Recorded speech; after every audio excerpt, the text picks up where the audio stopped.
time is it? Ah, shit. Eventually I'm gonna get used to this whole daylight savings thing and be a normal human. It's been out since 1908. I think it's time. You guys know about transgender people, right? They're people that suffer from a mental illness known as gender dysphoria, and their brains are basically wired to be the opposite gender they were born as. Males born with a female brain, females born with a male brain. Because it's a binary. Well, we're not gonna look at that today. Thought that would make a louder noise. No, today we're gonna look at something that is leeching off of those people and becoming something laughably outlandish. So, hi, I'm the Internet Detective, and today we have the case of no, you're fucking human, deal with it. That's right, today we're talking about Otherkin. I need to go get that tea.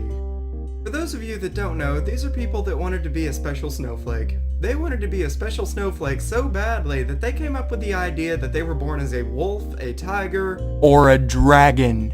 Yes, mythical creatures that don't exist. You can be born as those, don't ask me how. Now, most people believe that this is just one big group of kids on the internet, and they don't really hurt anything, right? Sure, it's cringy, crazy, and they're probably gonna regret this in a few years, but they're not really hurting anything. Right? No, I believe that they're hurting themselves in the long run. For our first bit of evidence, I'd like to show you a few clips from Otherkin. No, I am a Therian. I am a wolf Therian. I've been awakened for nearly 4 years now, and I want to tell you guys about myself and about being a Therian and what it's like and things.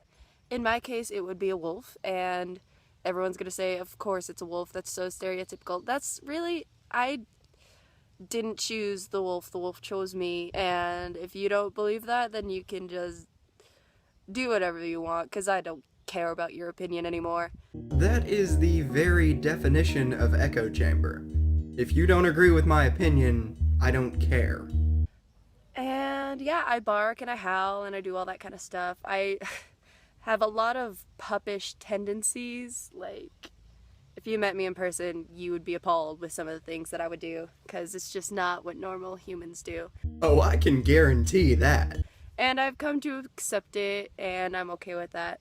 I have gone through both a mental and a phantom shift multiple times, and for those of you who don't know, a phantom shift is when you feel the limbs of the animal spirit that you have.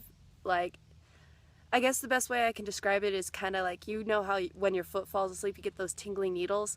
It's like that, if that makes sense. Like, you can feel a tail when there's no tail there. They're like ghost pains. What she's describing here is known as phantom limb syndrome. People who have an amputation normally feel some sensations from the limb that is no longer there. So say you have your left arm wobbed off, you might still feel something from that left arm that is no longer there, like an itch or like a tinge of pain, something like that. Remember how she said she was a wolf? See, the problem with that is that humans have every body part that wolves do. Yes, that includes a tail. Yes, we have a tail. It's just not grown. Keep in mind that's for most people. Some people, it actually does grow a little bit. What I'm getting at is that you can't feel phantom limb syndrome from a limb that is still there. Fun fact, our hands and arms are basically built just like bird and bat wings. It's just that the bones are scaled differently. So, yeah, you don't have phantom limb syndrome because you still have all your limbs.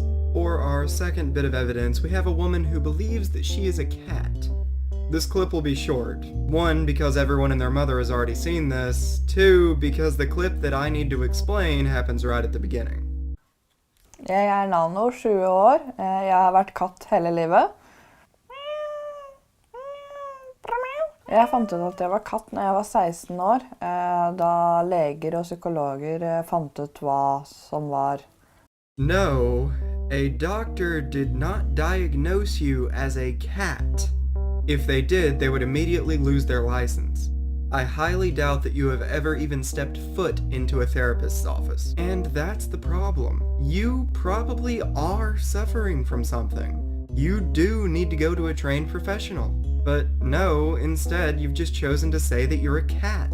That's the problem I have with Otherkin. They could be someone in need. They could need help. They could actually be someone that needs attention and therapy. But instead, they just choose to self-diagnose themselves as Otherkin. Let me ask you this. What might happen if someone with a dangerous mental disorder such as schizophrenia comes across this stuff and decides that they no longer need help, they're just Otherkin? This would mean that they do not get the help that they need. It would mean that they don't get better. It would mean that very bad things might happen to others or the person themselves because they do not get treatment. It would mean that very bad things might happen due to the very real mental illness that this person might be suffering from. Being born as a cat isn't a thing. Being born as a wolf isn't a thing. And as much as I hate to admit it, dragons do not exist. You are human. You're going to be stupid, you're going to be stressed, and you're going to have a few challenges in life.